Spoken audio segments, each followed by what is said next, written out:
Assalamualaikum warahmatullahi wabarakatuh. Halo anak-anak, bertemu lagi dengan Ibu di sini dan kita akan masuk ke materi kedua untuk tema kedua. Silakan disimak video berikut ini.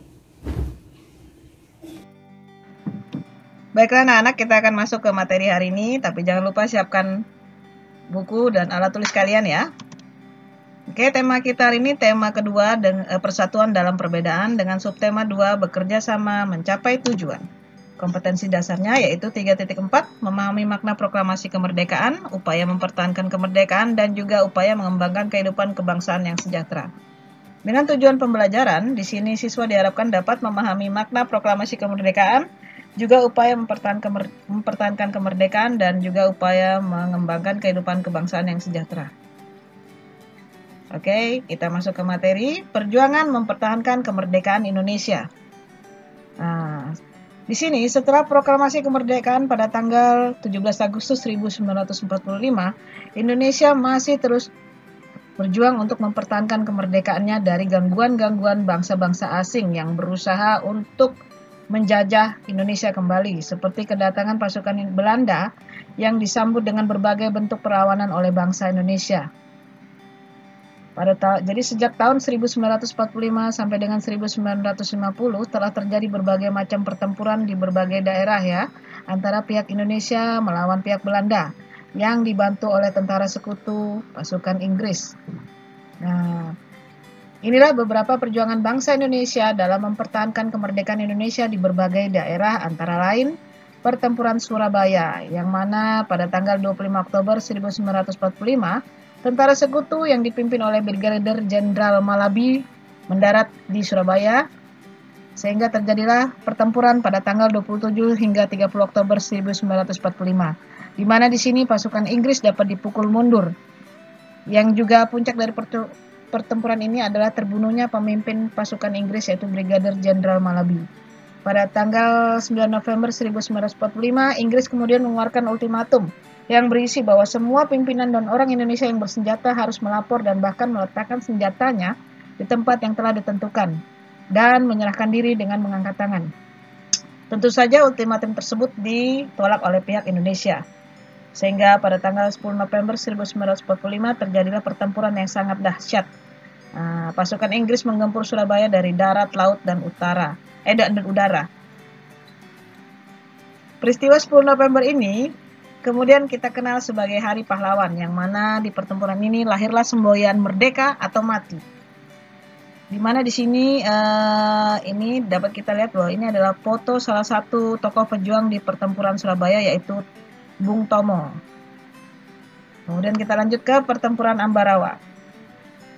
Pada tanggal 20 Oktober 1945, tentara sekutu yang dipimpin oleh Brigadir Battle tiba di Semarang. Yang mana kedatangan mereka ini diboncengi oleh Netherlands Indies Civil Administration atau NICA.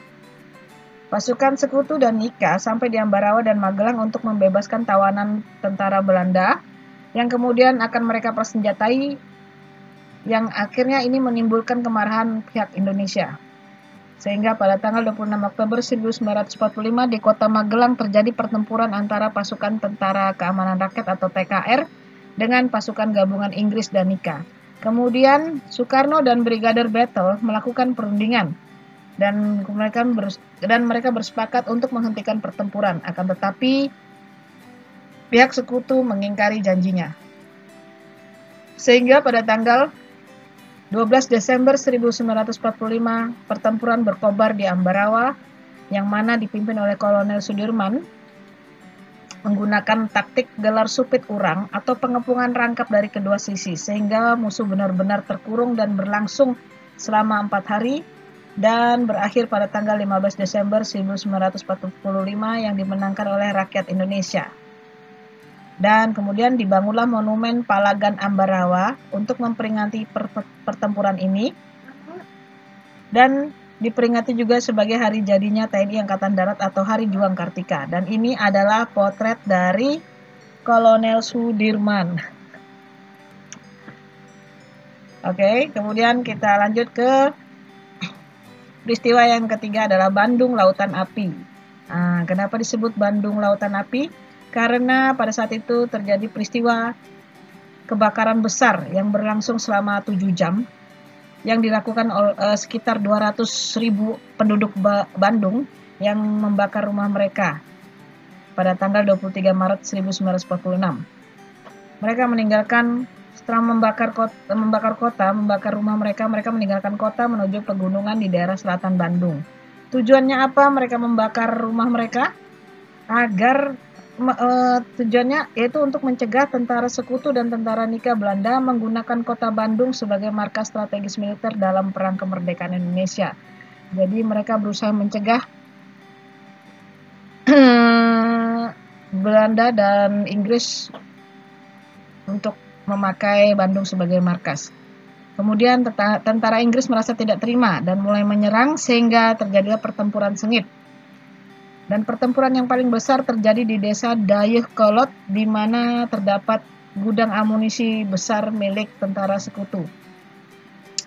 Dan di dalam pertempuran ini ada 2 anggota dari Barisan Rakyat Indonesia atau BRI, Muhammad Toha dan Ramdan, yang mempunyai misi untuk meledakkan gudang tersebut.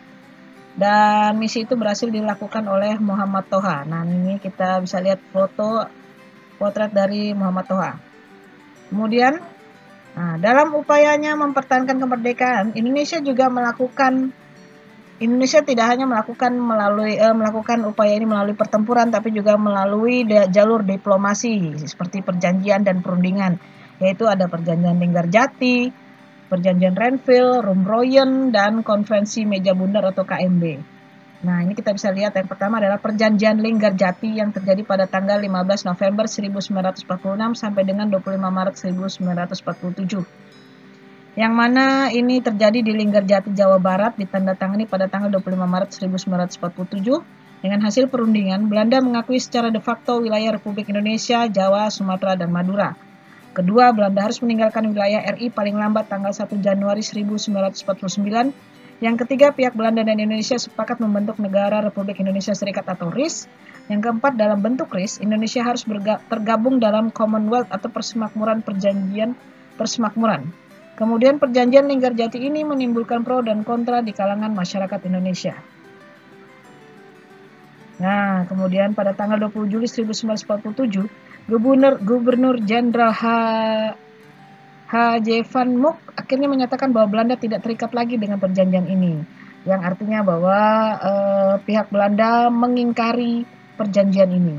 Sehingga pada tanggal 21 Juli 1947 meletuslah agresi militer Belanda pertama. Kemudian muncullah perjanjian berikutnya, itu perjanjian Renville pada tanggal 8 Desember 1947 sampai dengan 17 Januari 1948. Yang mana ini ditandatangani pada tanggal 17 Januari 1948 di atas kapal perang Amerika Serikat USS Renville yang berlabuh di Pelabuhan Tanjung Priok, Jakarta. Perundingan dimulai pada tanggal 8 Desember 1947. Perundingan antara Indonesia dan Belanda ini ditengahi oleh Komisi 3 Negara, yaitu KTN, yaitu yang beranggotakan Amerika Serikat, Australia, dan Belgia. Yang mana di perundingan ini delegasi Indonesia dipimpin oleh Amir Syarifuddin dan delegasi kerajaan Belanda dipimpin oleh R. Abdul Qadir Widjoyo Atmojo. Yang di sini dapat kita lihat bahwa kenapa kok kerajaan Belanda ini dipimpin oleh R. Abdul Qadir Widjoyo Atmojo, karena Belanda di sini berusaha mengadu domba orang-orang Indonesia ya. Nah, kemudian hasil perundingannya, Belanda hanya mengakui Jawa Tengah. Yang pertama, Belanda hanya mengakui Jawa Tengah, Yogyakarta, dan Sumatera sebagai bagian wilayah Republik Indonesia. Yang kedua, disetujuinya sebuah garis yang memisahkan wilayah Indonesia dan daerah pendudukan Belanda. Yang ketiga, TNI harus ditarik mundur dari daerah-daerah kantongnya di wilayah pendudukan di Jawa Barat dan Jawa Timur. Nah, di sini kemudian muncullah perjanjian Romroyen tanggal 14 April 1949 sampai dengan 7 Mei 1949. Yang mana perjanjian ini dimulai pada tanggal 14 April 1949 dan kemudian ditandatangani pada tanggal 7 Mei 1949 di Hotel Des Indes, Jakarta. Dan nama perjanjian ini diambil dari kedua pemimpin delegasi, yaitu Muhammad Rum dan Herman van Rooyen. Nah, nama perjanjian ini diambil dari kedua delegasi ya. Kemudian tujuan dari perjanjian ini adalah untuk menyelesaikan beberapa masalah mengenai kemerdekaan Indonesia sebelum KMB di Den Haag.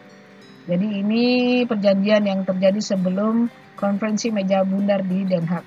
Hasil pertemuan yang pertama, Angkatan Bersenjata Indonesia akan menghentikan semua aktivitas gerilya. Pemerintah Republik Indonesia akan menghadiri KMB. Yang kedua, pemerintah Republik Indonesia dikembalikan ke Yogyakarta. Yang ketiga, Angkatan Bersenjata Belanda akan menghentikan semua operasi militer dan membebaskan semua tawanan perang. Nah, kemudian ini adalah konferensi berikutnya, yaitu konferensi meja bundar yang dilakukan pada tanggal 23 Agustus 1949 hingga 2 November 1949. Hasil dari KMB ini adalah, yang pertama, Belanda mengakui RIS sebagai negara merdeka dan berdaulat. Yang kedua, status Irian Barat diselesaikan dalam waktu setahun sesudah pengakuan kedaulatan. Yang ketiga, akan dibentuk Uni Indonesia Belanda. Yang keempat, RIS mengembalikan hak milik Belanda dan memberikan hak konsesi dan izin baru untuk perusahaan-perusahaan Belanda. Yang kelima, pengambil alihan utang Hindia Belanda oleh Republik Indonesia Serikat. Nah, di sini anak-anak yang mana Belanda berusaha merongrong pemerintahan Indonesia ya. Nah, oke, sampai di sini dulu materi kita. Semoga materi ini bisa bermanfaat buat kalian ya. Sampai jumpa di materi berikutnya.